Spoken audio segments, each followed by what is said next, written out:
Hai gengs, aku Indra. Selamat datang di TechWack ID. Tentunya kamu udah nggak asing dengan istilah CAD System. Dan apa itu CAD System? Ya betul, CAD System merupakan Computer Aided Design. Teknologi ini dikembangkan untuk menggantikan proses menggambar secara manual. Tentunya dengan menggunakan CAD System ini, ada banyak sekali keuntungan-keuntungan yang akan kita dapatkan. Di antaranya, proses produktivitas yang akan meningkat karena proses penyelesaiannya lebih cepat, serta akurasi yang lebih baik, dan penyimpanan atau berbagi file yang akan lebih mudah. Tentunya ada banyak sekali CAD system yang dikembangkan, dan masing-masing industri mempunyai CAD system yang berbeda-beda. Nah, kali ini aku mau bahas CAD system yang digunakan di industri garment atau di aparel. Dan berikut ini adalah CAD system yang populer dan sering digunakan, terutama di Indonesia. Yuk kita cek sama-sama.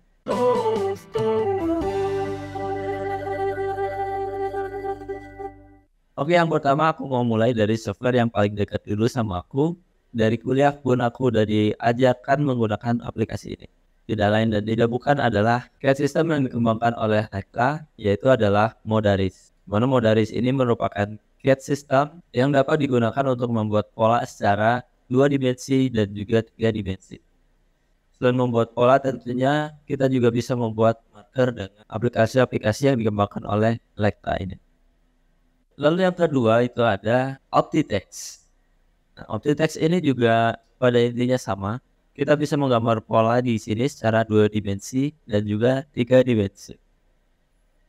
Namun jika dibandingkan dengan Modaris atau Lectra, secara display itu sangat jauh berbeda dengan Lectra. Dan tools-toolsnya pun lebih sedikit ya daripada Lectra. Karena memang pengembangnya pun udah berbeda ya, udah berbeda perusahaan. Ya tentunya selain membuat pola juga bisa membuat marker dengan OptiText. Lalu ada yang namanya TukaText.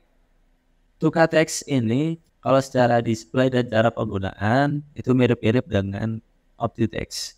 Nggak tahu ya kenapa mirip-mirip, mungkin masih ada kerjasama atau apa, nggak ngerti juga. Tapi intinya itu sama, kita bisa membuat pola sampai marker di TukaText ini.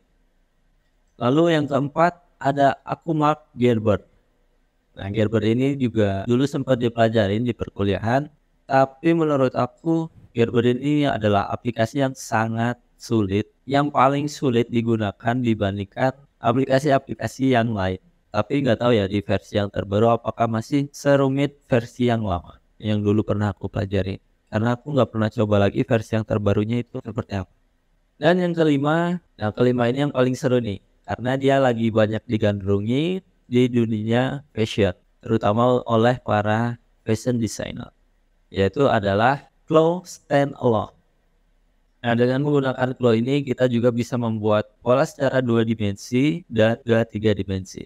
Namun sesuai sepengetahuanku, Claw ini lebih didesain untuk apa ya, lebih ditonjolkan untuk proses pengembangan secara 3 dimensi.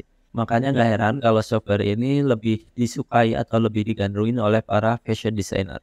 Karena emang tujuan pengembangannya itu lebih ditujukan secara 3D-nya ya, untuk secara desain visualnya. Tapi aplikasi ini menurutku sangat ringkas, karena dalam satu aplikasi kita bisa membuat 2 dimensi, 3 dimensi, serta melakukan marker pun bisa di situ. Lalu bisa cek consumption pemakaian aksesoris benang, itu juga bisa langsung di aplikasi ini dengan satu aplikasi. Kalau di CAD-CAD yang sebelumnya untuk melakukan marker itu kan harus menggunakan aplikasi yang lain, aplikasi terpisah. Nah, tapi di Claw ini kita bisa melakukannya dalam satu aplikasi. Selain pada itu juga ada Reachbase, ada Winda, ada Gemini, ada StyleCAD juga yang pernah aku gunakan sebentar, dan masih banyak lagi CAD-CAD system yang dikembangkan untuk membuat pola secara 2 dimensi dan juga 3 dimensi. Oke, itu adalah CAD system yang populer digunakan. Nah, kalau kamu sering pakai yang mana dan lebih mudah pakai yang mana menurut kamu? Yuk kita diskusi di kolom komentar. Oke, sekian aja untuk sharing hari ini. Pantengin terus channel ini untuk update-update terbaru. Sampai jumpa di video selanjutnya.